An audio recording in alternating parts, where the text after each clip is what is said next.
E é com imensa alegria e satisfação que começamos mais um episódio, dessa vez segunda temporada 2025 do nosso querido Fala Comigo Jaú. E olha, pessoal, vou confessar, já estava com saudade dessa cadeira, já estava com saudade de vocês e do nosso querido bate-papo. Hoje o nosso papo vai ser com ele, Tenente Tiago Silva. Falei certo, é Tenente? Tenente Tiago. Tenente Tiago, que é da nossa Polícia Militar Rodoviária. Boa noite, Tenente, tudo bem? Muito boa noite a todos. Muito feliz de estar aqui, tá? Agradeço aí pela oportunidade.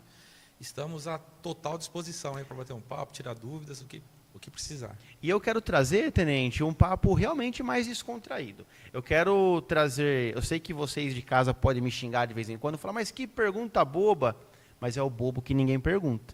Então, acho que o bobo perguntado para a pessoa correta se torna uma pergunta inteligente, né, Tenente? Com certeza. A gente às vezes fala que bobo, na verdade, é não perguntar, né? Exatamente. Então, não tem pergunta boba, não. A gente está à disposição, está aqui para bater um papo e falar um pouco mais sobre as nossas atividades, a profissão, enfim. O que tiver de dúvida, está à disposição aí para estar respondendo. Só mais uma breve introduçãozinha. O Tenente hoje é da base próximo ao território do calçado? Isso, exatamente. Eu comando o 3º pelotão, né, de policiamento rodoviário, a sede aqui em Jaú. Depois a gente pode até falar um pouco mais, mas a abrangência é bem longa. A base de Jaú, base de Brotas. Legal. Eu sou comandante desse pelotão. E como que o Tenente, antes da gente entrar na questão do pelotão e tudo mais, como que o Tenente ingressa na Polícia Militar? Conta um pouquinho da sua história para nós, por gentileza, Tenente. Tá. Falando de mim, eu entrei na Polícia Militar como soldado, ainda nos idos de 2011. Fiz o concurso, né, concurso público, normal. Todas as etapas, etapa de exame físico, né, o exame médico, exames psicológicos. Tem uma fase também que é de investigação social, que a Polícia Militar faz uma análise para ver, né, a vida pregressa aí dos candidatos. Então, eu entrei como soldado, permaneci um tempo, depois fiz um concurso interno, fui a cabo, né, me tornei cabo também. E nessa caminhada surgiu a vontade de prestar um concurso, que é um concurso em apartado, para a Academia de Polícia Militar do Barro Branco, que é o CFO, Curso de Formação de Oficiais. E após 4 tentativas, na verdade, né?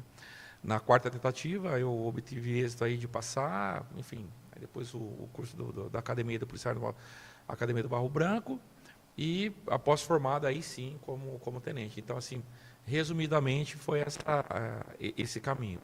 E, Tenente, uma pergunta, vamos lá, começar já, hein? A pergunta mais boba. Quais são as graduações, por exemplo? Hoje eu encontro um cabo. O cabo, ele é o quê? Ele é mais, ele é menos? Desculpa, eu não entendo nada com relação a essa graduação da polícia. Como funciona? Tá, legal. Pergunta bastante importante. É assim, ó, a Polícia Militar, como qualquer instituição ou organização, ela tem várias funções. Então, basicamente, a Polícia Militar ela tem um quadro, ela tem algumas posições que são, que a gente chama os executores, né, que estão ali na parte operacional, e tem algumas funções que são mais estratégicas, funções de gestão, que é quem faz o planejamento, tal, basicamente.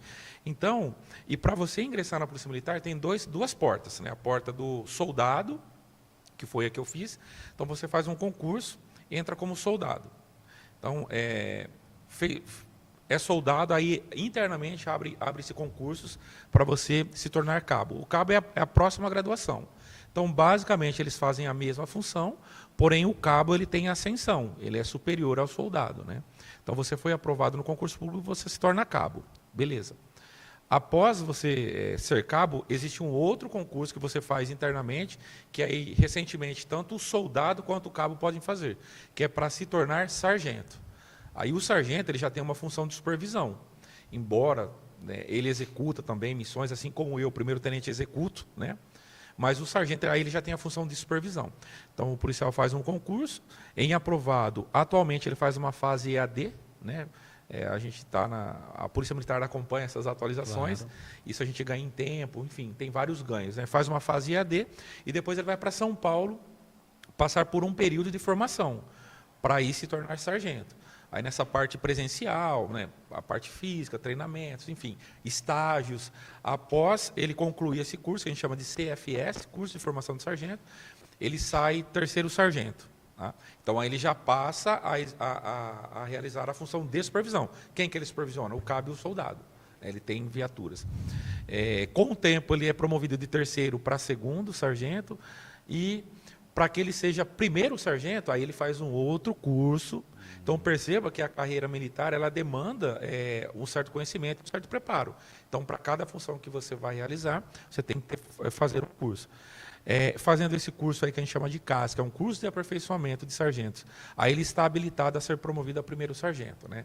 Já está quase ali no topo das praças que nós chamamos, soldado, cabo, sargento. Dentre os sargentos, terceiro, segundo e primeiro. E aí, após primeiro sargento, tem a última promoção, que é a subtenente. Né? Então, quando você encontrar um subtenente, saiba que esse camarada já tem uma longa história atrás ali, é muito interessante. Então, o subtenente é o topo que ele chega, né? É o último cargo ali das praças. E quando esse subtenente aposenta, ele é promovido a segundo tenente. Então, nós falamos aí da parte da Polícia Militar, que dentre as funções, podemos dizer que eles têm a função operacional, a função executora. Então, beleza. Mas você pode também fazer um concurso direto, que é o CFO, que é o Curso de Formação de Oficiais, que aí tanto os policiais militares quanto os civis podem fazer. Né? Então, por exemplo, eu tenho meu filho lá, ele está com 15 anos, ele pretende fazer, então ele pode tanto prestar para soldado quanto o CFO. Né? No meu caso, eu já era cabo, quando eu fiz o CFO. Então, concurso público, todas as fases, né? Estuda bastante, é comum a reprovação, né? Às vezes as pessoas acabam não lidando bem com isso. E eu vi uma vez uma coisa que me chamou a atenção, que é uma fila. Então, você reprovou, se você desistir, você volta para o final da fila. Então, não desiste, continue estudando, né? Isso para a vida. E na quarta tentativa, como eu te disse, eu passei no CFO. Bom, como que acontece o CFO? Você vai para São Paulo, obrigatoriamente, na Zona Norte ali, na Avenida Água Fria, tem a Academia da Polícia Militar do Barro Branco. Local sensacional. E lá, aí você ingressa como primeiro CFO, primeiro ano, né? Aluno do primeiro ano de formação. 1 ano, 2 anos. Quando eu fiz, foram 3 anos. Atualmente, agora são 4 anos. Então, você é primeiro ano, segundo ano, como uma faculdade. Terceiro e quarto ano. Nesse período, você tem uma carga muito grande de conhecimento da área jurídica, né, da área operacional, de busca e salvamento, enfim, toda uma bagagem. Por quê? Porque quando você se forma, aí você já vai direto para a função de gestão, para a função estratégica. Então, percebe como o foco ele é outro, simplesmente pela função que você vai exercer. Passou a formação, você sai aspirante a oficial, que é um estágio, porque você ainda, de fato, não é oficial mesmo. Né? Então, você faz um estágio... Quando você passa no CFO, desculpa. Isso, quando você se forma no CFO. Se forma, você passa, você estuda o CFO e aí você se forma. Formou, exatamente. Okay. Aí você sai da academia e vai cada um para a sua unidade. Entendi. Tá bom? E aí você é recebido como um aspirante.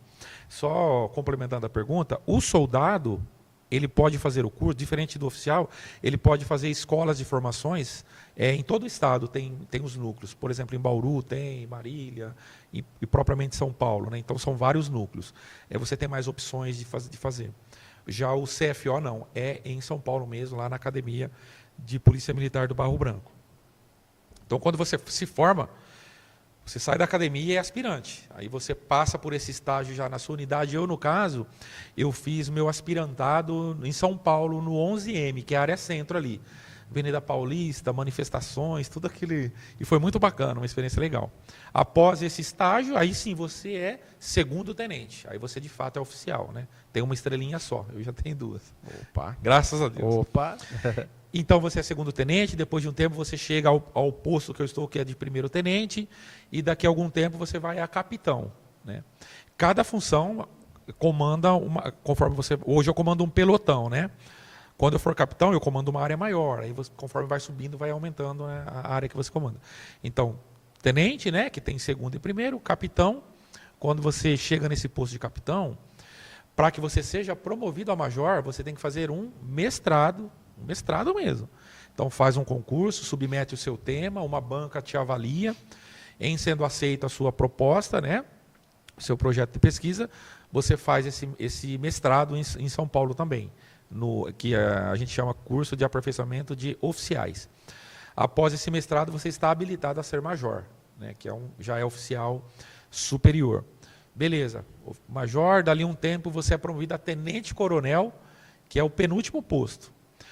E aí, de tenente-coronel para coronel, que é o último posto mesmo da Polícia Militar, você tem que fazer um doutorado. Então é interessante para você que está nos ouvindo, que por trás aí, né, do sargento, como eu falei, de um sargento, de um subtenente, de um tenente, o capitão, um coronel, tem toda uma estrada e tem toda uma série de requisitos que ele tem, que é muito estudo mesmo. Você tem que propor, né? Então, um doutorado, eles fazem inclusive viagens de estudo de polícia comparativa. Enfim, você conclui esse curso superior de polícia, que é um doutorado, aí você está habilitado a chegar ao posto máximo, que é coronel. Isso depois dos seus 32 anos, 30 anos de polícia já. Então, assim, afunila muito, né? Isso vai um pouco na contramão do que eu achava. Porque eu imaginava que, por exemplo, para você se graduar a uma patente maior policial, no caso, tinha muito mais a ver com força física e experiência em campo, talvez. Sabe, que quanto mais experiência em campo você tivesse, mais ia te graduando. Eu não imaginava, não tinha a menor ideia que era muito mais a parte de estudo. Sim, e por quê? Vou dar um exemplo simples e prático para você. Supomos, porque a Polícia Militar, a missão dela, a princípio, a missão constitucional, inclusive, né? Preservação da ordem pública, né? A polícia ostensiva e preservação da ordem pública. Essa é a nossa missão. Então, pensa assim, supomos que na cidade A, né? Cidade A está tendo um determinado problema ali. Um problema muito grande de roubos, né? Isso exige que o oficial ali que comanda aquela região, ele tenha uma visão não só prática, isso é muito válido e nos ajuda demais, a visão operacional ali. Olha, eu sei que tal coisa acontece naquela localidade, essa visão, mas há que se falar numa visão estratégica operacional, e aí ele tem que quantificar quantos meios ele precisa, fazer um estudo, cruzar dados. Olha, acontece em tal dia da semana, normalmente em tal período, né? Então, por isso essa necessidade assim, premente do estudo, da capacitação profissional. A parte, o conhecimento de causa que eu falo, né? A parte ali é muito importante, para que você eventualmente não dê ordem absurda, né? Não peça o impossível. Que condiza com a realidade, né? Que condiz com a realidade, porque por vezes você fica preso a uma estatística, ao que uma tela te põe, né, retorna para você, mas a ordem ela tem que ser executável. Perfeito. Então a experiência ela é muito importante, é primordial, mas o conhecimento técnico, por exemplo, ele tem que conhecer no mínimo, por exemplo, o teorema de Pareto, né, o 80-20 ali. Então, e onde que ele vai aprender isso? Onde ele vai desenvolver nesses Como que estudos? perdão? Pareto. Resumidamente assim, se você resolver 20% dos problemas, você resolve 20% dos problemas que você tem são responsáveis por 80% das causas. Então, um exemplo, eu tenho vários acidentes aqui na região. Eu não preciso atacar todos. Eu ataco onde tem a maior incidência. E onde é a maior incidência? Se eu resolver esses 20%, eu melhoro no total. Entendi. Entendeu? Entendi. Então, chama teoria de Pareto. Por exemplo, eu não vou aprender, de repente, só abordando veículos. Sim. Aí há que se falar da importância do estudo acadêmico. E qual foi, só para a gente concluir essa parte da sua formação, no caso, vamos supor que agora tem muita gente que vai estar assistindo que tem o sonho de ingressar ou algo do tipo. Na sua história com a Polícia Militar, qual foi a maior dificuldade que você enfrentou? Pode compartilhar alguma com a gente? Olha, nesse momento eu pensei em desistir. Claro, sem dúvida alguma. O mais difícil, aquele momento que marcou? É importante pontuar, Luiz, assim, né, que cada pessoa tem Claro. o seu ponto, né, a sua fraqueza ali, o ponto que mais pega. Eu tenho que dizer que, para mim, até porque quando eu fui fazer escola de soldado, eu tinha um filho, o Pedrinho, que hoje está com seus 14 anos, aí ele tinha um ano e pouquinho. Então, e depois a minha filha nasceu quando eu estava no CFO. Estava no segundo ano do CFO, nasceu a minha filhinha, a Lara. Fez 6 aninhos agora. Para mim, a maior dificuldade foi a distância da família. Mas assim, de longe. De longe. O fato de você estar distante, preocupado, poxa, o que está acontecendo em casa? Pô, meu filho não está bem, está com febre, pô, estou aqui em São Paulo. Então, para mim, foi muito difícil essa parte da distância da família. E esse processo todo, seu, até chegar na parte, vamos colocar, do tenente mesmo. Esse processo todo seu, quanto tempo mais ou menos levou? Tem uma média ou não? Para eu... até se formar tenente, vamos dizer assim? Sim, vamos falar Porque, só para você entender, eu fiz a escola de soldado em São Paulo, depois fui trabalhar aqui na região de Tatuí. Ali na Castelo Tatuí, Boituva, onde o pessoal solta de paraquedas ali, conhece a região? Sim, claro, opa. Então, trabalhei um tempo naquela região. Depois eu consegui chegar um pouquinho mais perto, que foi aqui Botucatu, Avaré, Pardinho. E a escala nossa era trabalho um dia de dia, o próximo dia à noite, folga 2. Então eu conseguia estar sempre em casa. Eu trabalhava um dia, acabava o turno, carona, vinha embora para casa, dormia, no outro dia à tarde voltava para trabalhar à noite. Então eu tinha uma presença mais constante em casa. Depois de trabalhar um tempo em Botucatu, eu vim para o 2º Batalhão. Só que fui trabalhar lá em Araçatuba. Aí vim chegando, enfim. Então eu conseguia estar mais próximo, assim, a família sentia menos. Exceto na formação de soldado, que eu ficava a semana toda. Segunda a sexta-feira à tarde vinha para cá. Porém, quando eu fui para a academia, ali é mais pegado, de fato. Porque eu já tinha o Pedro, como eu te falei, ficava a semana toda e na academia você tem uma série de estágios que você tem que fazer, você fazer uma série de visitas, tem os serviços de guarda de quartel. Então a gente tirava a minha turma aí, inclusive vou aproveitar o espaço aqui e mandar um abraço para os aspirantes 2020 aí, tá? A gente tirava muito serviço. Então, às vezes, por exemplo, eu sou de Jaú, eu tinha uma visita na sexta-feira à tarde e estava de guarda no domingo.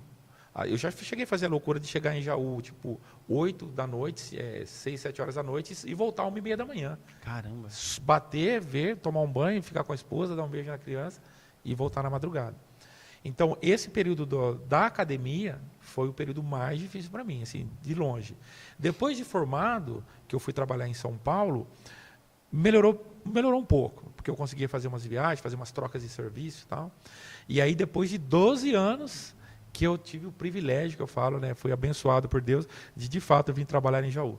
De encerrar o serviço e sair do serviço para minha casa. E hoje já a família toda já mora aqui em Jaú também? Mora em Jaú, tudo. Então, durante todo esse período, eles ficaram em Jaú mesmo. Entendi. Né? Então, assim, foi uma fase difícil, mas o importante, né? E aí acho que isso é para a vida, né? Eu sempre gosto de falar.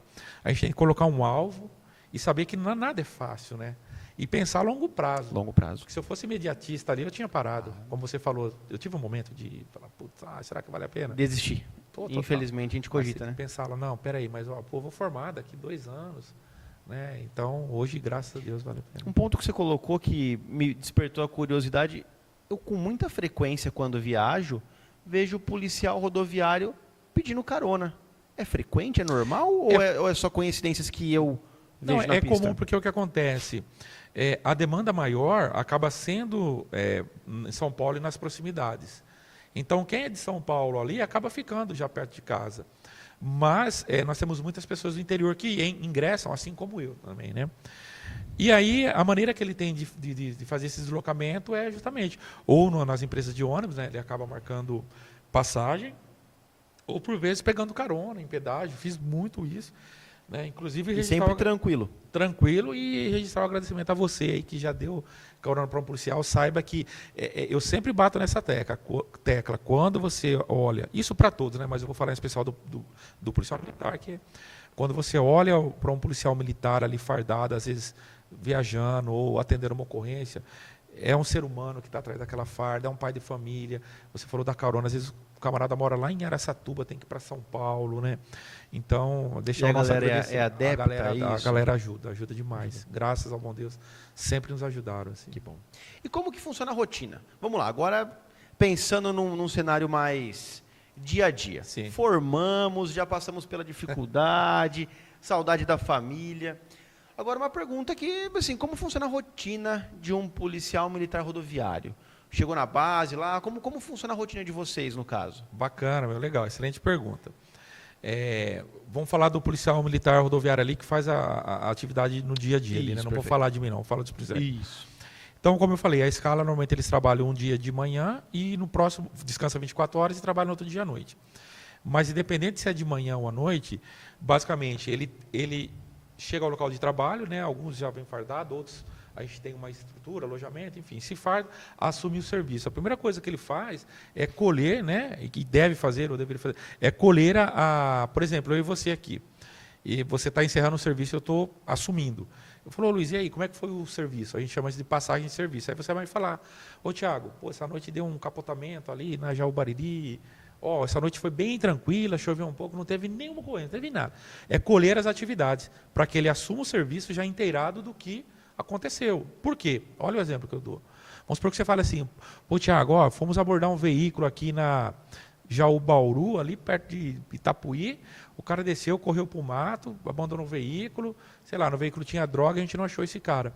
Não é interessante para mim saber as características e ficar patrulhando, porque esse cara vai ter que sair uma hora, ele não vai morar na hora, percebe? Sim. Então a gente chama isso de passagem de serviço, é onde você comunica, um policial comunica ao outro, o que ocorreu, que a gente chama de novidade. E eventualmente um problema com viatura, alguma coisinha ele comunica. Feito isso, então eu já colhi de você as novidades. Aí o policial, aqui em Jaú, ele faz a alimentação ali na base, toma um café da manhã, né? O sargento verifica as ordens do dia, né? Hoje em dia a gente também usa muito a tecnologia, nós temos uma agenda, né? Ele pega no telefone e já verifica as ações que ele tem que fazer, ele se inteira ali. Feito isso, o que ele vai fazer? Basicamente ele vai cumprir o que a gente chama de cartão de prioridade de patrulhamento. O que é isso? Horário e local onde ele deve estar e que atividade ele deve fazer. E como que surge isso? Aí entra a minha figura. A análise que eu faço, onde está dando sinistro, né, que a gente chama acidente, termo técnico sinistro, onde está dando sinistro, precisamos fazer uma operação de moto, uma de caminhão, né, enfim. Então, todo o planejamento, né, também com as orientações que eu recebo dos meus comandantes, a gente materializa nesse CPP. Então, ele sai de manhã falando, olha, agora eu tenho que ir ali em Barra Bonita fiscalizar moto, das 7 às 8h30, 1h30. E ainda eu coloco nas observações o que tem que ser feito. Então, ali ele vai fiscalizar a moto. Vamos lá, uma polêmica então agora, hein? Muita gente acha, assim, não tem como, a gente vai crescendo e ouvindo a sociedade, e não tem como. Que, às vezes, as ações são movidas porque N pessoa pediu, final do ano vai fazer porque o governo quer mais dinheiro. Enfim, são coisas fantasiosas que, eu não vou mentir para você, às vezes até a gente cria na nossa cabeça. Como funciona essa seleção de blitz? Eu não sei se é seleção que eu posso falar, mas essa escolha de horários de blitz, algo do tipo, é toda uma inteligência por trás que faz com relação a horários de pico, etc. Ou, né, não sei se você pode falar sobre isso ou não, mas realmente às vezes tem que fazer tal dia, tal horário ou não. Entendi. Não, legal. Excepcional a sua pergunta. Assim, são várias vertentes. Vamos lá. Primeiro, não existe o primeiro mito, né? Vamos dizer assim, não existe. Depois a gente pode falar, você me lembra, né? A indústria da multa, né? Faz até coloca a música do suspense, né? Essa indústria da multa. Isso aí não existe. Nunca, não tem, não, a gente não fala em quantidade. Agora o que acontece? Vamos lá. Primeiramente, o comando meu lá em São Paulo fala assim, olha, precisamos fazer ações. Vou dar um exemplo prático. Excesso de peso, porque o comando do policiamento rodoviário delibera junto com o DR, né, que é o Departamento de Estradas e Rodagens, olha, precisamos fazer ações de excesso de peso, fiscalização de balança, que de fato a gente tem aqui, indo para Bariri, principalmente na Jaú Bariri. Então vem a ordem, olha, desencadear ações de fiscalização de excesso de peso. A ordem é assim. O batalhão filtra e vai chegar, né, para mim, olha, Tiago, precisa fazer uma ação no mês, ou enfim, 2, depende. Ações de excesso de peso. Aí, eu, como comandante, tenho essa autonomia de verificar, né, junto com o agente DR, como que está a escala de vocês? Tá. Não, vamos fazer nessa data. Por quê? Por exemplo, hoje, a gente tem muitos caminhões de laranja, né, que está no período. Né? Então, qualquer dia que a balança for operar, nós vamos fazer a fiscalização. Então, faça... Outro exemplo, inclusive nós tivemos recentemente, na frente da base, que é a operação com a Coordenadoria de Defesa Agropecuária de São Paulo. Então, mesma coisa, percebe? Institucionalmente, o governo ali, né, falou, olha, a gente precisa fazer, secretaria, faça uma ação. E principalmente, qual que é o objetivo? Né? Verificar o transporte de alimentos, né, laticínios, alimentos, né, transporte de animais e vegetais. para um controle de praga. Por exemplo, às vezes o camarada está transportando ilegalmente animais ou plantas ou um produto que foi fabricado irregularmente de outro estado, está entrando no nosso estado e pode causar uma eventual contaminação. Percebe? Que por trás sempre tem uma justificativa. O que eu entendo é que, por vezes, nem todo mundo saiba das justificativas, então, às vezes, tem essa ideia, né, um pouco distorcida. Então, Luiz, às vezes tem essas ações que vêm assim, olha, fazer no mês uma ação desse tipo, aí dentro do meu planejamento. Agora, fora isso, eu acho que eu posso falar com certeza para você, 90% do planejamento é baseado como? A missão nossa é proteger pessoas e salvar vidas. Essa é a missão da Polícia Militar. Bonito. Então, do Policiamento Rodoviário Especial, e os policiais sabem disso, qual é o nosso objetivo? Redução de acidentes e vítimas, né? Que a gente fala, sinistralidade e vitimização. Então, eu quero que feche o mês e todo dia a gente faz esse controle. Quantos acidentes teve, quantas vítimas teve. Vítima leve, grave, fatal, acidentes com vítima, sem vítima, todos, vários indicadores. A gente quer essa redução. Então, esse é o objetivo que a gente persegue. E aí entra a fiscalização. Como que eu persigo isso aí? Como que eu reduzo? Por meio, né, da fiscalização. Né? Não só da fiscalização. A fiscalização, a educação, que a gente pode considerar esse bate-papo, né? Sim, sim. Tirar dúvidas, a conscientização. Aí, na fiscalização, a pergunta sua, como que eu sei? A gente faz todo um estudo. Né? Mensal, trimestral, semestral, depende. Essa é uma análise que o comandante faz, eu vou verificando ali. Então, vou dar um exemplo para você. Quando eu assumi o pelotão, nós tínhamos muitos acidentes aqui na Jaú-Bariri, quantitativamente falando. Então, quando eu fiz o estudo, eu identifiquei. Quais tipos de acidente? Por exemplo, eu venho no caminhão. E aí, qual ferramenta? Eu vou na minha sala, essa ferramenta eu vou usar fiscalização de excesso de peso e fiscalização de caminhão. Então, nós identificamos um problema, como comandante, identifica uma demanda, um gargalo, e aí uso uma estratégia, uma fiscalização de moto, de carro, de caminhão, fiscalização de alcoolemia, excesso de velocidade, percebe? Olha só, para você refletir. Nós tivemos um período que a gente tinha muita colisão traseira. Colisão traseira, putz, bateu atrás, na rodovia. Aí começamos a envolvia caminhão. Aí começamos a pensar, poxa vida, excesso de peso, às vezes o caminhão está muito pesado, andando devagar e tal. Tá, também. Só que, fazendo os estudos, conversando, né, reuniões, o que a gente observa muito hoje? Telefone celular.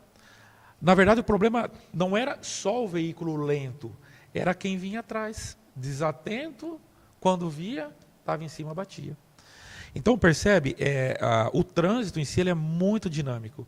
Então, isso requer, eu faço um link, um estudo, né, um conhecimento de causa, mas também um estudo acadêmico, para que você conheça ferramentas e faça análises. E aí, com base nisso, é que eu falo para você, por exemplo, num sábado à tarde, a chance de pessoas irem, seja para pesqueiros, para clubes, ingerir bebida e voltar e se envolver em acidente é grande. Então, por exemplo, nos finais de semana, a gente intensifica o quê? As operações com o bafômetro, né, com o etilômetro. Então, é essa sistemática. Nada é por acaso. O policial ele não assume o serviço e fala, hoje eu vou em Bariri, hoje eu vou em Pederneiras. Não. Hoje eu vou ferrar não, tal público, N público, né? É sempre a fiscalização voltada para diminuir algum tipo de sinistro que ocorre. Entendeu? Eu quero colocar, eu não sei como é que funciona com relação ao vínculo da Polícia Militar Rodoviária com os pedágios, né?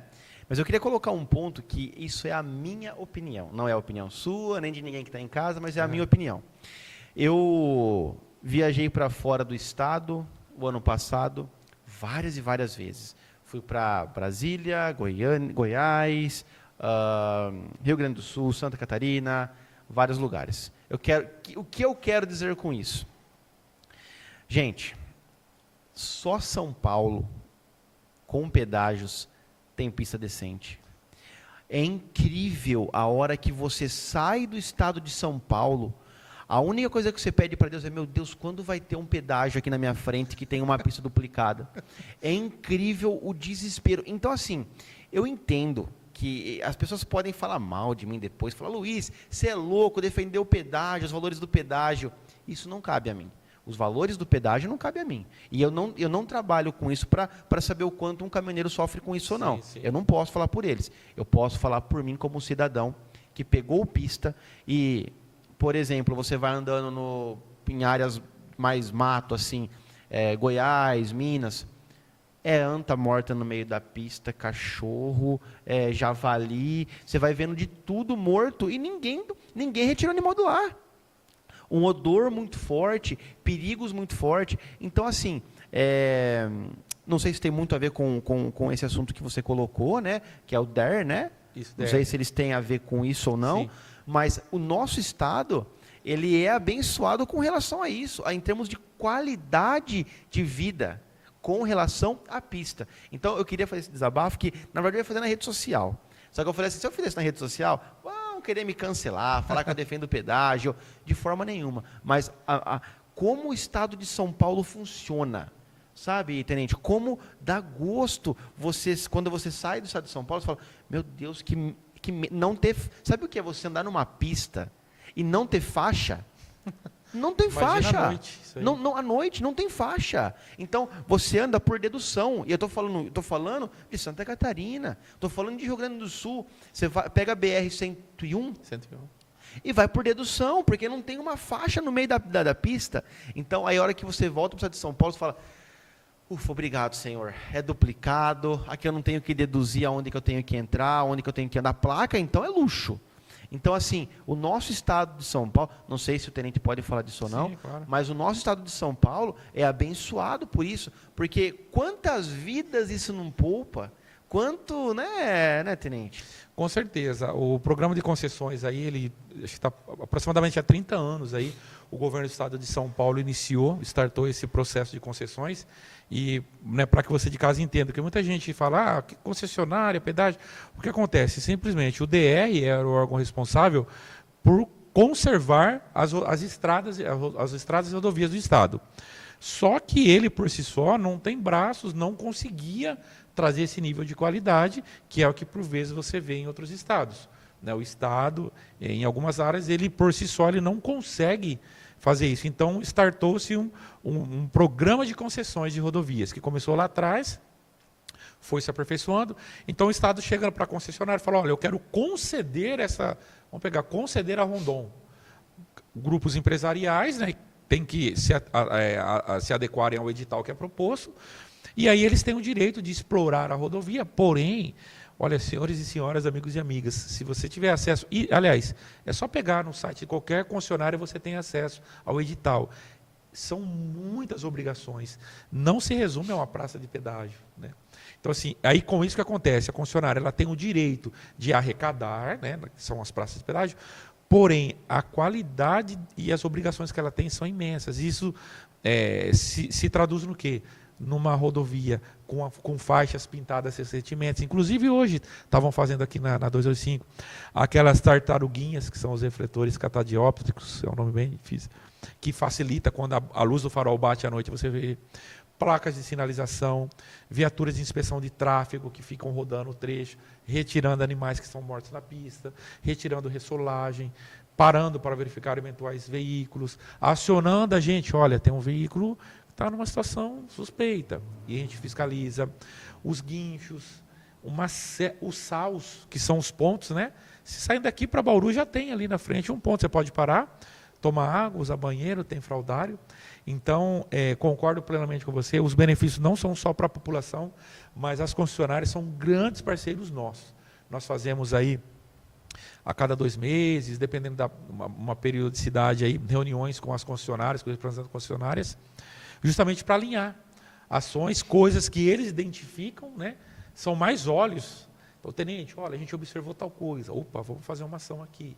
E o inverso também, eu falo, olha, eu precisava de uma melhoria em tal ponto. Recentemente nós tivemos um recapeamento aqui ao entorno de Jaú, e devido a alguns problemas geológicos, começaram a ter deformidades. Então o que acontecia? O policial passava, verificava e eu já de pronto, olha, concessionária, precisa arrumar. Ô, tenente, amanhã a gente já vai. Então, assim, é uma parceria que deu certo, assim, e se traduz, como você bem falou, né? A questão de valor de pedágio é uma questão que foge da nossa alçada, né? Mas uma coisa é fato, a qualidade, o nível de serviço que nós temos nas rodovias aqui em São Paulo é absurdo. E eu queria deixar mais um ponto de reflexão ainda nesse assunto, para as pessoas que acham que nunca vão passar por isso, ou que é algo muito distante. Só imagina a situação.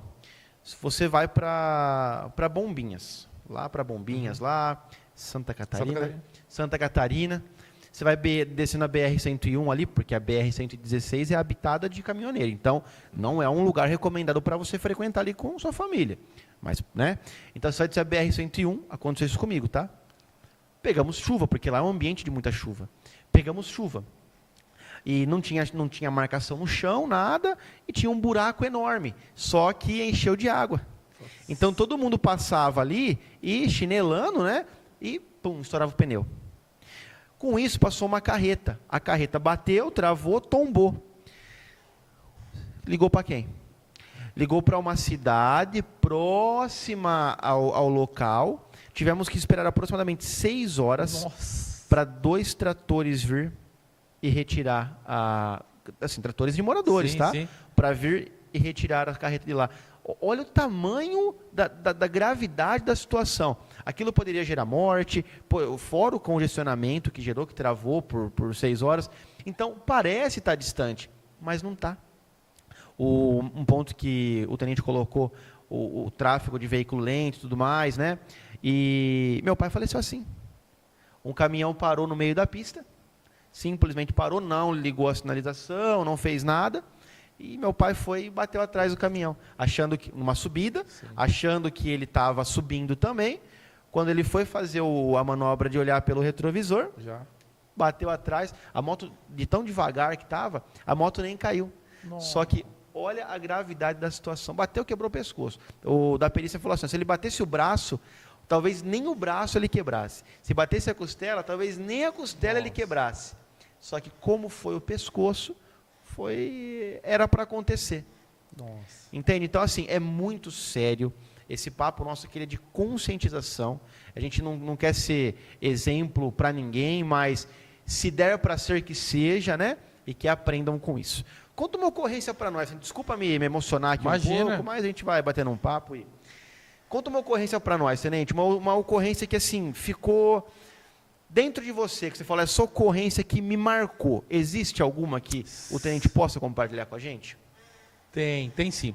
Tem várias situações, né, em diferentes aspectos, mas uma que eu era aspirante em São Paulo, né, recém-saído da academia, e a minha filhinha, como eu falei, nasceu, eu estava no 2º ano, ela devia ter 1 ano e pouquinho.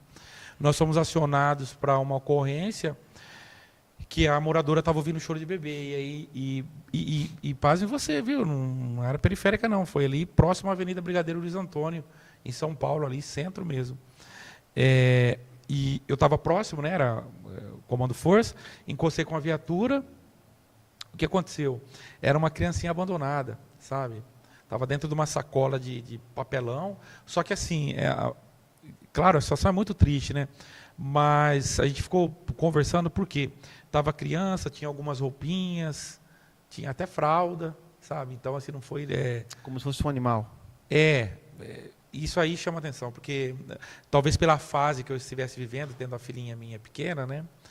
Aí a gente fica pensando, poxa vida, né? O que leva a pessoa a chegar a um ponto desse? Aí como foi esse acolhimento, no caso? Sim, aí, o procedimento nosso, a gente encaminha para o hospital para verificar as situações de saúde, né?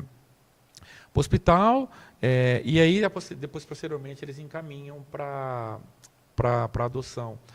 E também um parto também, foi uma situação que marcou bastante, porque estava, né, foi o nascimento de uma vida, mas era um local bem hostil, sabe? A gente estava patrulhando, passou essa ocorrência, a gente fala, né, pagou o talão da ocorrência, nós entramos, era uma invasão, e já era bem noite, e assim, o pessoal bem humilde mesmo, bem humilde, e a gente sabia que era ponto de tráfico também. Então, assim, tinha tinha diversas variáveis, e a gente não podia apenas focar só no apoio à criança. Por exemplo, a segurança ali estava junto. Então, pensa, nós trabalhávamos em 3. Eu tive que entrar, a senhora ali era andarilha, sabe? As pessoas em situação de rua. Então, assim, toda situação higiênica, muito complicado. E ela estava chorando ali para ter luz, até a luz. Aí a gente tem todo esse treinamento. Eu verifiquei que ainda não tinha coroado, né? Então isso daria ainda algum tempo para que ela tivesse um apoio médico de fato. Porque se já tivesse coroado ali, a gente assistiria ao parto naquele local. mas foi muito rápido. Eu verifiquei que ainda não estava, né, para nascer. Eu tive que pedir para o motorista ficar na segurança. Nisso chegou mais uma equipe. A gente conduziu ela ao UPS do Ipiranga. A criança nasceu, já entrou em trabalho de parto na recepção do hospital. Depois eu entrei para visitá-la. Então, essas ocorrências envolvendo criança marca bastante, né? Marca bastante a gente. E, paralelo a isso, Luiz, assim, são, como te falei, são várias ocorrências. Mas as ocorrências também que envolvem vítimas fatais também marca por quê? Porque é sempre uma reflexão para a gente, né, que está ali e fala, poxa vida, a gente não é nada. Né? É frequente, Tenente? Olha, assim, graças ao trabalho que a gente vem realizando, graças aos valorosos policiais, nós fechamos 24 em relação a 23, com menos vítimas fatais, né? Mas aí no ano, em torno de 20, 25, uma média de duas vítimas fatais por mês, aproximadamente. Né? Na nossa região aqui de Jaú. Na nossa região aqui de Jaú. Né? A gente fechou com 20... Foram 25, 2024. Olha, eu posso ser sincero, Tenente, pelo que eu vi nas pistas ao redor não à toa, eu passando em Florianópolis, Sei. 4 pessoas ali, né, naquela situação no chão, com o papel, devido à falta de sinalização, a falta... É um número que é claro que a gente não comemora, porque claro, óbvio a gente não comemora, né? 20 a gente não comemora, mas pelo fluxo de carro é um trabalho, eu tenho certeza que cada vez mais vai reduzindo, né? E é um número que eu não esperava não. Sendo bem sincero, para mim eu esperava que tinha, devido ao alto fluxo que a gente vê muito acidente, né? Então a esse alto fluxo, eu não esperava que fosse só isso não, viu, Tenente? Então, o que acontece? Né? Você bem frisou. Na verdade, o número ideal é 0, né? Eu sempre falo isso. Sim, claro. É 0. Não, porque cada vida que a gente perde abalam famílias, né? O reflexo é muito grande, né? Então, o ideal aí seria que nós não tivéssemos. Mas é importante frisar que assim, a cada evento desse, nós elaboramos um documento, né? Que a gente chama de RAC, e aí eu reforço o compromisso da Polícia Militar enquanto instituição, especialmente o policiamento rodoviário, o nosso compromisso, né? A Polícia Militar já está rumo aos 200 anos. O policiamento rodoviário, né? 77 anos aí. Nosso compromisso em servir, em proteger. Então, sempre que eu tenho um fato, uma ocorrência com vítima fatal, nós fazemos um estudo minucioso. A equipe que atende ali, o sargento que atende, que está no dia, ele tem que elaborar esse documento, ele tem que tirar fotos dos locais, fazer uma análise, entender a vítima, saber quem era, né, o contexto. Esse documento vem para mim, normalmente eu ligo, se tem vítima sobrevivente, a gente faz uma ligação, né, para saber, para saber como que está, e claro, depois de um tempo, né, para já não... E aí para perguntar, para conversar, para entender como aconteceu, para verificar que ferramenta nós conseguimos, o que a gente pode fazer para que não aconteça novamente. Então, assim, a cada evento morte que nós temos, é feito esse estudo e nós nos cobramos para saber se, olha, era pura negligência, tá, mas será que eu conseguiria ter fiscalizado ele naquele local ou antes? É um problema na via. Nós tivemos aqui em 23 um acidente. Nós tivemos, notamos um aumento de ocorrências. E isso culminou num acidente que teve aqui próximo ao pedágio, que foi um capotamento, onde faleceu 2 pessoas, né, a mãe e a filha. Trágico para a gente. Eu acho que eu vi um pessoa da Barra. Eu acho que Barra ou Bauru, salvo engano. Tá. Eles indo para Bauru. Não, próximo ao pedágio aqui de Bauru, de Jaú, Pederneiras ali. O pedágio aqui já então não foi o que eu pensei, de Pederneiras. tá. E aí eu vinha notando esse aumento de veículos, finais de semana, sinistro, tanto com vítima quanto sem vítima. E aí, esse fatal, quando o sargento fez a análise, ele apontou para mim que ele observou uma pulseira de identificação de clube, sabe, de lazer. Beleza. Aí, o que eu fiz? Eu percorri o caminho, eu falei, deixa eu ver todos esses, a maioria onde for. Eu consegui traçar, né? Não estou dizendo que esse é o único fator, mas assim, Sim. Havia um caminho em diversos pontos, não era aquele ponto só. Aí, eu falei, opa, e se tiver ligação com algum... Uma coincidência. Aí, o que nós começamos? O que nós fizemos? Atacamos fiscalizações. Vamos fiscalizar. Aumentamos a quantidade de condutores embriagados, só que depois de um tempo, isso reduziu. Então, foi possível a gente fazer essa dedução de que tinha ligação. A pessoa, né, participava do evento ali, ingeria bebida alcoólica, às vezes, e eu sempre friso, tá? Embora eu não beba, viu, Luiz? Sim. Não é crime beber, né? Não, claro que Você que bebe, toma sua cerveja, né, não vou entrar no mérito de saúde ou não tem problema. A polícia militar não é contra ninguém beber. O problema é você beber e assumir a direção. Esse é o problema. E, tenente, qual que é, aproveitando esse gancho, qual que é o principal causador, se existir, um dos principais causadores de trânsito aqui na nossa região? Legal, ó. Vamos fazer um top 3? Vamos. Embriaguez ao volante. Condutores que ingerem bebida alcoólica e assumem a condução do seu veículo. Isso aí tem gerado muito sinistro, tanto com vítima quanto sem vítima. Então, se beber, não dirija. Top 2, não use o cinto de segurança. Por quê? Porque você se envolve no sinistro e se não está usando o cinto, as suas lesões são maiores, a gravidade das lesões. Então, não uso do cinto. E o terceiro, uso do telefone celular na condução do veículo. Essas são as 3 infrações que mais contribuem para que acidentes de trânsito ocorram. Só na nossa região ou como um todo? Pasme você, num todo. Num todo. Se você faz análise de Jaú, é isso aí. Região, interior, estado de São Paulo, Brasil, é isso aí. Tenente, agora uma pergunta relacionada ao bafômetro, que é um tema polêmico. Sim. Muita gente não gosta, mas mal sabe o tanto que faz bem para a nossa sociedade. Com relação ao bafômetro, quais são os principais mitos que existem com relação a ele? E se uma pessoa se nega, por exemplo, qual é a consequência para ela? Poderia compartilhar para a gente? Claro, ó, o bafômetro, a gente chama de etilômetro, né, no meio técnico. O que acontece? Os mitos, né? Recentemente nós tivemos a polêmica do pão de forma, você se lembra? Sim. Comia 2 fatias, acabava acusando. Eu ia perguntar sobre isso também. Legal. Mas vamos lá. Primeiro é importante que a pessoa entenda, Luiz, o porquê do bafômetro. Vamos lá. É muito comum você parar pessoas e falar assim, olha, nós estamos fazendo uma operação, você faz o teste aqui com a gente? Aí, por vezes, vai acusar. O que ele vai falar? Não, poxa vida, mas eu tomei só 2 latinhas, eu estou acostumado. Pô, eu tomei 3 latinhas e comi. O que acontece? Fica difícil para nós, policiais militares, fazer uma análise por quantidade de lata de cerveja. Porque realmente tem pessoas que bebem uma, já fica, né, já dá show. Sim.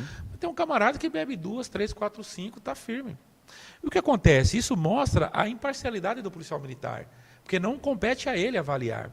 Para isso, nós temos a legislação que fala assim, olha, se você ingerir bebida alcoólica, isso vai ser aferido por quem? Por um equipamento. É o equipamento, né? Não sou eu que faço essa averiguação. Só compartilhar uma curiosidade, uma vez Claro. eu estava em Botucatu, eu era soldado ainda, e nós abordamos ali uma família que vinha de um casamento, e estavam, né, cheiro de álcool, sabia como que era a situação, né? E aí convidei para fazer o teste. Aí o senhor falou assim, não sabia se fazia ou não. A filha dele desceu e falou assim, não, policial, mas não precisa fazer o teste. Eu falei, mas como não precisa? Não, ó, desce aqui, pai. Ó, ele anda na linha aqui, sabe, na faixa, na linha de porto. Ele vai andar aqui, você vai ver que ele não está bêbado. Meu Deus, Eu falei, ora, perigo. pô, nós estamos no século XXI. Eu falei, não é assim que a gente faz a aferição. A aferição, então, ela é técnica. Então, a pessoa tem que soprar, né? Já vou explicar o procedimento todo. Então, uma vez que você sopre o etilômetro, ele vai medir a quantidade de álcool por litro de ar alveolar, ou seja, é do ar que está no seu pulmão. Nessa fala minha, a gente já resolve a questão do pão de forma. Quando você come o pão de forma, faz o gargarejo com enxaguante bucal, come o bombonzinho de licor, né? Todo mundo come o bombom de licor, né? É o clássico. É o clássico. É. Só que se você for parado e de fato você usou Listerine ou comeu de fato bombom de licor, o que você vai falar para o policial? Ou comeu pão de forma? Fala, policial, só que é o seguinte, eu acabei de escovar o dente e fiz o gargarejo, entendeu? O policial vai dar um tempo para você, 15 minutos ali, você desce, faz um enxágue bucal, e se de fato foi só isso já é testado, comprovado, nós fizemos o teste, tem vários vídeos na internet, você pode dar uma pesquisa aí. Após esse tempo e o enxágue bucal, você vai soprar, não vai dar nada. Não vai dar nada. Agora, se você ingeriu muita bebida, esse álcool, né, já houve uma digestão, entrou na corrente sanguínea, o sangue passa pelos pulmões, e é aí que a gente faz essa aferição. Tá?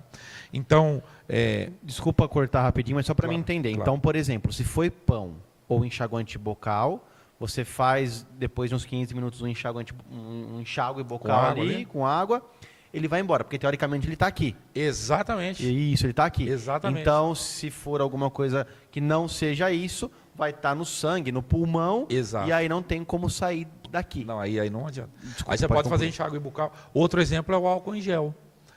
Nós temos um equipamento, ele até parece um microfone, assim, que é o etilômetro seletivo. Né? Você que já foi parado aqui na base de Jaú sabe disso.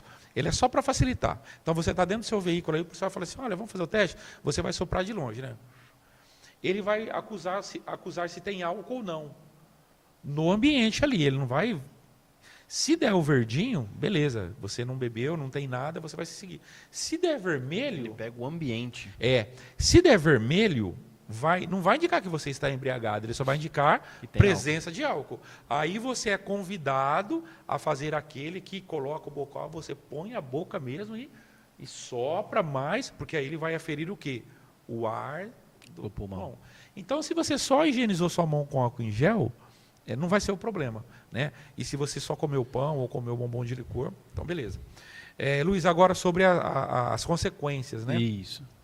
Então, se você soprou o etilômetro e deu ali de 0,04 até 0,32, é uma margem que é considerado só infração administrativa. Então, você vai ser autuado, é multa gravíssima, multiplicado por 10, suspensão da CNH por 12 meses e você tem que apresentar um condutor habilitado. Tá, então vamos lá. 0,04 a 0,32. 32. Ali eu estou embriagado. A gente não vai acusar que você está embriagado, vai constar que tem álcool no seu organismo. Tá. Então, vamos supor, eu paro, desculpa ir detalhando, Claro, mas não, é que eu perfeito. tô como leigo mesmo. Então eu parei ali. E eu não tomei nada. Sei. Eu vou assoprar, vai dar quanto? Vai dar 0? Dá 0. Tranquilo? Certo. Então eu tomei 2 latinhas que seja, ou enfim, vai dar mais que 0,04. Sim. Aí a consequência é, desculpa cortar, agora pode Isso, continuar. exatamente. Aí é importante dizer o seguinte, tem pessoas, como eu falei, que já aconteceu comigo. Em Penápolis, parei na rotatória no shopping, um casal falou, puta, amigão, tomei um copinho de cerveja, a gente veio no cinema antes, a gente jantou, fui assistir o filme, e isso tinha passado da hora que ele foi, até umas 4 horas, aí vão por 4 horas e meia. Aí eu expliquei para ele o procedimento, ele soprou e não deu nada. Então, assim, é o equipamento. Por quê? Pode ser que o organismo dele, considerando que ele bebeu uma quantidade, fez uma alimentação, fez uma digestão, enfim. Então, não cabe ao policial. Como tem pessoas que falam, olha, eu bebi, a gente aborda de manhã, nossa, eu tomei ontem à noite, uma quantidade pequena, e dá. Então, não é o policial que faz essa ferição, é o equipamento. Beleza. E por que 0,04? Você não perguntou, sabe por quê? Não perguntei, não, porque É a margem de erro do aparelho. Entendeu? Entendi. Então, se der 0,01, 0,02 ou 0,03, é uma margem de erro do aparelho, embora homologado, tudo pelo Inmetro, mas é uma margem de erro. A partir de 0,04, a gente já considera 0,01 miligramas de álcool por litro de alveolar. E não tem a menor possibilidade de uma pessoa que não ingeriu nada de álcool assoprar e dar 0, alguma coisa. Olha, alguma assim, coisa. existem algumas exceções, por exemplo, mas aí é exceção da exceção, que é, às vezes, algum medicamento que a pessoa toma, né, faz um uso contínuo ali. É muito raro, né? Então, assim, como tudo, né, tem algumas exceções, mas eu vou te falar, nesses anos, todos esses anos nessa indústria vital, eu nunca peguei uma situação assim, tá? E tem algo... Vamos lá. Então, agora, beleza, a gente já sabe a graduação Isso. que dá... Teve a infração. Então, beleza. E se você parar eu falar, não quero fazer? Top. Bacana. De 2017, salvo engano, essa alteração legislativa, antes, a recusa sua, você fala, não vou fazer, eu não tinha como fazer o teste. Depois, teve essa alteração em que existe no Código de Trânsito uma infração, nós estamos falando administrativamente ainda, que é a recusa, que é você recusar-se a submeter aos procedimentos de fiscalização.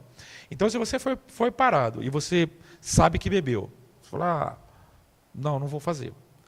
As medidas administrativas e as penalidades são exatamente as mesmas para quem bebeu e deu até 0,032. Então, vamos supor, eu bebi e deu 0,10. Eu vou ser autuado, a multa gravíssima vezes 10, e vou ter minha suspensão da CNH por 12 meses e tenho que convidar alguém para levar o veículo. Você foi parado e falar, eu bebi, mas não vou fazer não. Você, beleza, você vai ser autuado pela recusa, o artigo é diferente. Gravíssimo vezes 10, suspensão da sua CNH e vai ter que convidar alguém, beleza? Então, por isso que a maioria das pessoas acaba optando por recusar. E, tenente, qual que é o percentual que é considerado crime com relação ao bafômetro? Legal. A partir de 0,34, né, 0,34 ou mais, aí já é considerado crime, né? Você sai da esfera administrativa e vai para a esfera criminal. Então, assim, de maneira geral, 0 a 0,04 é margem de erro do aparelho, né? É considerado, né, não, a gente não considera. De 0,04 a 0,33, aí é a esfera administrativa, como nós falamos. Multa gravíssima vezes 10, suspensão da habilitação e tem que apresentar um condutor habilitado. Agora, se der 0,34 ou mais, ou se você estiver visivelmente embriagado, aí já é crime, a ocorrência vai para a delegacia. E aí compete ao delegado de polícia, né, decidir se mantém a prisão em flagrante, se arbitra fiança, né. Você vai responder um processo crime, então aí fica mais grave. Então, Luiz, aí o que as pessoas entendem?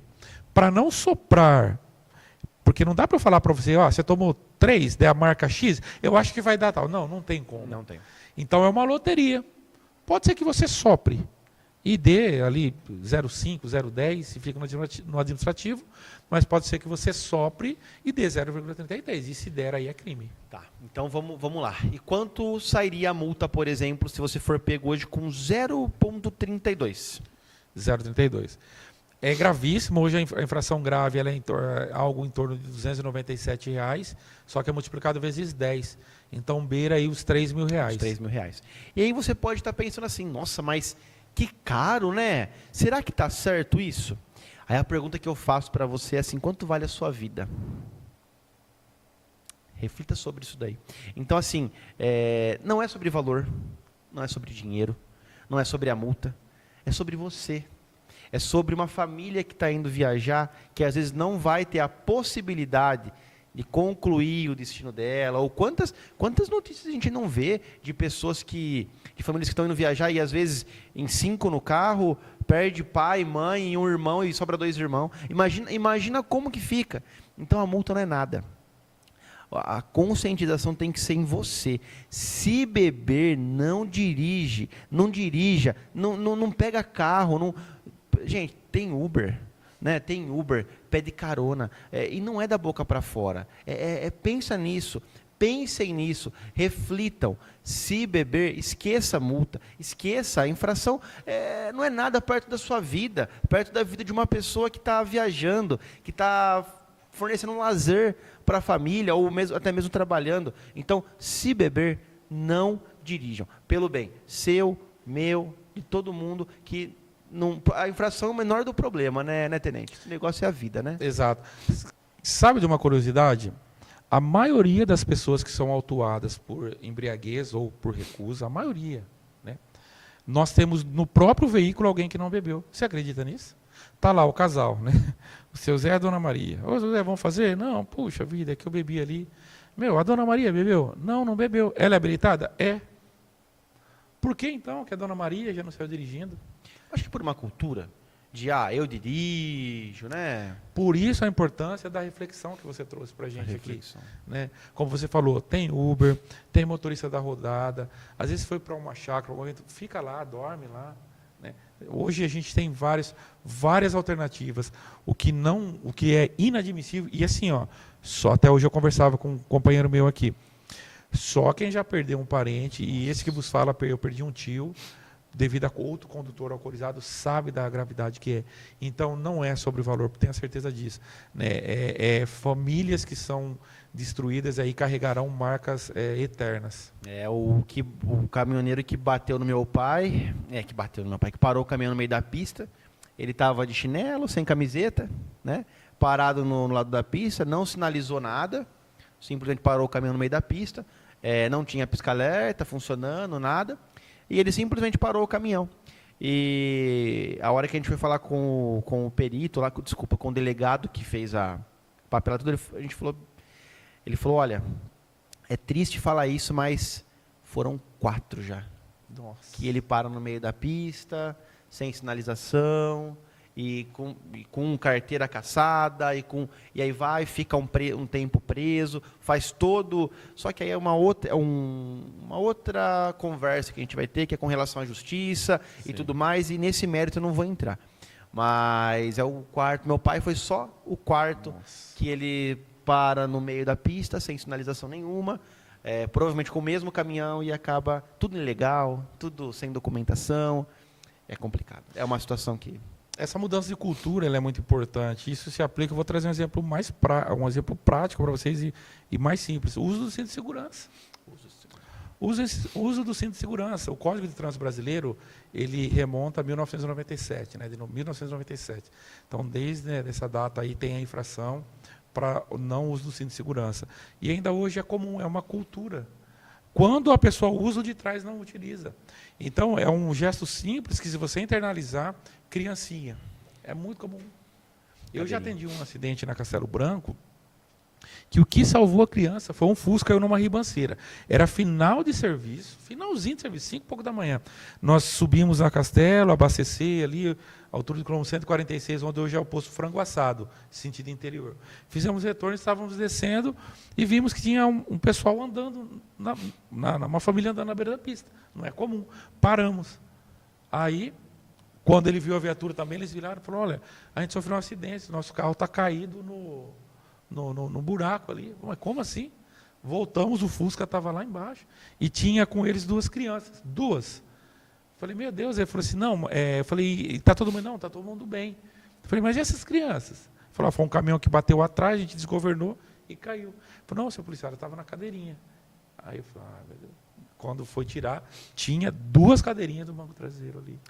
Recentemente teve um vídeo também que circulou na internet, né?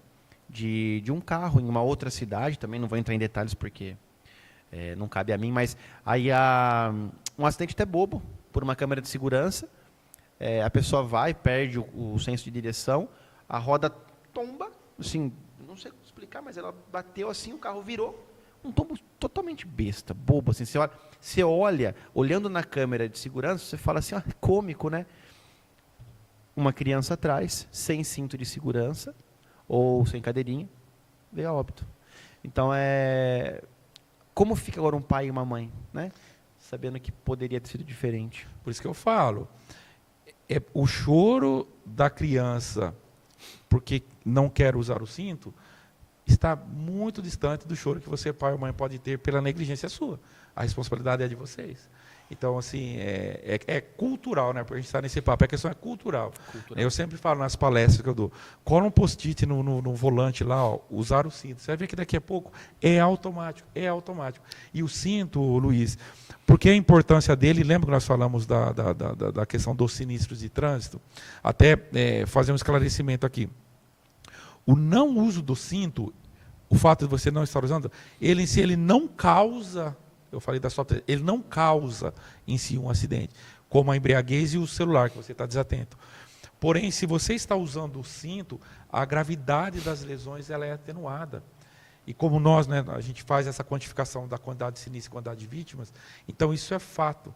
Colisões em que o passageiro condutor não está utilizando o cinto, é muito comum. Pode depois você dar um Google, você vai achar isso aí. O rosto é arremessado no volante e no para-brisa. O trauma de face. Se você está de cinto de segurança, né, esse impacto ele é amenizado. Então, assim, é importante que nós tenhamos essa cultura, né, de entender que o trânsito ele é o que nos une, né, é o que faz que a saudade se apague, né, que você vai, mas ao mesmo tempo ele é muito cruel com a negligência. É muito cruel. Um ponto também só para... Desculpa estar estendendo todo esse horário aqui, mas a gente... É um papo que é necessário e consciente, né, tenente? Mas, assim, um ponto extremamente importante de colocar, é só para concluir também do meu pai. Ele estava usando o capacete com uma leve folguinha aqui. O que o perito falou para nós? Que foi justamente essa folguinha que, na hora impacto, ele foi com a cabeça para frente, o capacete fez esse movimento aqui, ó. A cordinha foi para frente, subiu, ele pranchou e foi sem capacete com essa parte na chapa do caminhão. Aí, coisa... Não foi uma pancada tão forte, mas foi o suficiente para quebrar o pescoço. Então, a importância de não só o cinto de segurança, mas um capacete bem travado aqui, e aquilo que você falou. Para o João, para o Zé, que está vendo que nunca perdeu ninguém, que às vezes não sentiu a dor, ele não vai entender o que eu estou falando. Só que quem perdeu, quem viveu essa história, a gente não quer que você seja obrigado a fazer isso, mas a gente quer que você sinta a importância do nosso conselho para você, para que se você venha passar por uma situação dessa, você fala, amém, graças àquilo que eu ouvi, graças a Deus, eu hoje não virei mais uma estatística. Ô Luiz, pegar até um gancho que eu havia falado aqui da indústria da multa. Você falou do capacete, eu lembrei. Eu costumo sempre dizer que o que nós temos, infelizmente, é a indústria da CNH. Por quê? Porque hoje o Brasil ele tem um dos sistemas de habilitação mais caros, é muito, né, muito alto o valor, e por vezes, às vezes, a eficiência deixa a desejar. Não digo nem pelas instituições, as autoescolas, os FCs, mas você como condutor tem que ter em mente. Por que eu digo isso? Quando você vai assumir a direção de um veículo, você tem que ter esse conhecimento. Se é do carro, poxa vida, eu tenho um step, olha, faz esse teste aí, você que está nos ouvindo, verifica a condição do seu step. Porque por vezes está murcho, e qual que é a vantagem de você ter um step murcho? Nenhuma. A hora que furar o seu pneu. Então, os equipamentos, né, do veículo, estado dos pneus, estou falando só do veículo, documentação, depois a questão das infrações. Uma situação ali em Torrinha, um veículo ultrapassou a viatura, né, estava por lá, me ultrapassou, e era proibido ultrapassar. Torrinha ali, quem conhece, é uma avenida, né, a SP 197, é cidade dos dois lados, assim. Eu falei, vamos abordar para ver, né? A pessoa ultrapassando, não por ultrapassar a viatura, mas porque era proibido ultrapassar. Abordamos um jovem ainda, eu lembro da idade dele, que eu perguntei, 23 anos de idade. Eu falei assim, ô meu amigo, tudo bem? Você fez a ultrapassagem aqui? Por que você ultrapassou, né? Ah, não pode? Eu achei até que ele estivesse tirando, né? Mas esse cara está tirando. Sim. Não pode? Eu falei, não, mas não pode. Você não está vendo aqui essas duas linhas amarelas no chão? Ah, mas não pode? Eu falei, quando você tirou sua habilitação? Quanto tempo faz que você é habilitado? Ah, faz 3 anos. Ele estava vindo aqui da região de São Carlos para Botucatu. Eu falei, não pode, não. A linha dupla contínua amarela, né, ela é colocada estrategicamente nos pontos em que a ultrapassagem é perigosa ou é proibida. Né? No caso aqui, né, trânsito de pedestres, enfim, não pode. Aí eu falei, então quer dizer que se eu sair lá acho que era São Carlos, até em Botucatu, eu não posso fazer ultrapassagem? Olha só a pergunta dele. Eu falei, não, você pode, mas só onde é permitido. Percebe? Uma pessoa habilitada conduzindo o veículo. Então, por que eu estou dizendo tudo isso? Né? Nesse caso da ultrapassagem, você falou da motocicleta. Meu amigo, tanto de moto que você vê sem retrovisor, eu me pergunto, gente, a moto é um veículo muito vulnerável. Muito vulnerável. Como que você vai estar dirigindo a motocicleta, que tem um equipamento que permite que você veja o que está acontecendo atrás? A gente vê muita gente com motocicleta sem retrovisor, sem um capacete. Então, é importante, e mais uma vez, cara, eu agradeço de coração pelo espaço, né, pela conscientização, porque uma vez que você se envolve num acidente de trânsito, a gente não está falando só sobre bens materiais, né, tem a questão da saúde, tem um impacto econômico, você por vezes deixa de trabalhar, e aí seu patrão, vai ter que contratar alguém, não vai ter? Percebe que é todo... Né, depois vocês podem pesquisarem, assim, é um valor muito grande anual que é gasto na questão ao atendimento a vítimas de acidente de trânsito. Então, mais uma vez, a conscientização aí para que você entenda que quando você sair no trânsito, vou trabalhar, não é só você. É você e mais todo mundo que compõe esse trânsito. Eu que agradeço, na verdade, a aula e esses... dicas vale ouro, assim, eu não tenho nem palavras para mensurar, e eu, como já passei por um incidente desse com meu pai, no caso, né? Só eu sei quanto isso é importante, quanto esses detalhes fazem diferença. E uma vez também eu passei por um acidente com uma pessoa que estava na minha garupa, e ela quebrou a perna. Aí eu cheguei e perguntei para a pessoa do raio-x, eu falei, me tira uma dúvida. Eu vi que já chegou 3 pessoas aqui para raio-x e vi que as 3 foram acidentes de moto. É normal? Ela falou, olha, hoje, de 10 pessoas que quebram a perna, que vem no raio-x aqui para qualquer bacia, perna, fêmur, joelho e etc., 8 é moto. E 2, normalmente, é um acidente doméstico, Queda, algo do né? tipo, um esporte. Eu falei, verdade, verdade. Ou seja, olha o alto índice. Aí eu pergunto, será que vale a pena? Vale a pena, por uma estética que pode agradar alguém, andar sem retrovisor? Vale a pena você andar que nem um maluco? E nada contra, porque cada um faz o que quer. Mas colocando sua vida em risco. É a sua vida, não é a minha. Se você bater e der errado uma manobra que você fizer no meio do carro e você bater, não é eu que vou me machucar. A gente muitas vezes vai estar dentro do carro. É você. Ah, mas eu sou motoboy e vivo disso. E aí? É um ponto a mais para se preocupar. E o dia de amanhã? Você não vai ter dinheiro, porque se você vive disso, e o seu dinheiro? Você não vai ter um registro na carteira? Você entende? Isso não é uma crítica para você, é uma conscientização. Pense nisso. Pensa que amanhã ninguém vai te dar dinheiro. Se você bater numa pessoa que fuja, ainda pior ainda, acabou, meu irmão. É você e você no dia seguinte. Não é verdade, tenente? Tem que ter essa reflexão, né? Com certeza, principalmente. Embora o Código de Trânsito, ele impõe uma responsabilidade muito interessante. Ele fala assim, que os veículos de maior porte são responsáveis pelos de menor porte. Ou seja, o mundo ideal seria o quê? Eu estou com a minha carreta aqui, eu tenho que ter uma cautela com os carros, né?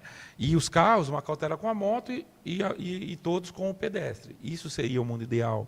Mas, por vezes, a gente vê o certo egoísmo. Ah, eu estou de carro, meu. Então, resumidamente, você, né, é motociclista, o pedestre também, a gente fala dos pedestres, tem essa consciência, né? Hoje a gente vive num mundo muito rápido, onde as coisas são muito imediatas.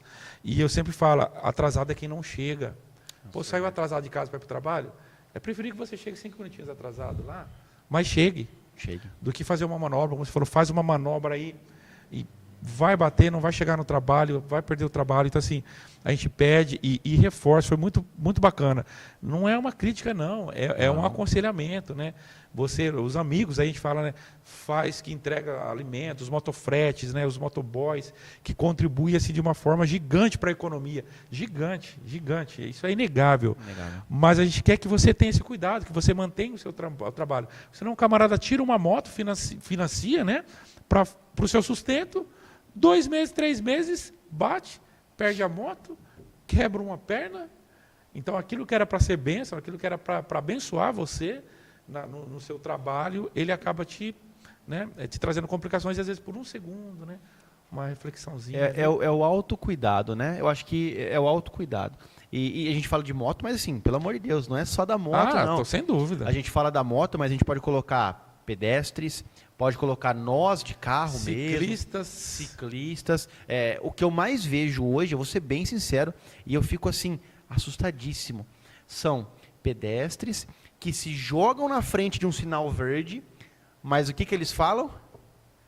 Tô na faixa. Gente, é a sua saúde ali. Tem que só pontuar que a faixa é uma pintura horizontal, não é uma faixa vertical de ferro que vai te proteger. Deus, eu tô na faixa. Eu sou pedestre. Eu sou um cidadão normal. Eu me coloco como, obviamente, eu sou um cidadão normal, assim como você, como o Tênis, todos nós somos cidadão. Então, é uma questão de conscientização. Eu não vou passar no sinal verde em cima de uma faixa e vou ficar bravo com o motorista. Porque se aquele motorista está num dia ruim e não tem nada a perder, sabe quem vai se prejudicar? É você. É eu.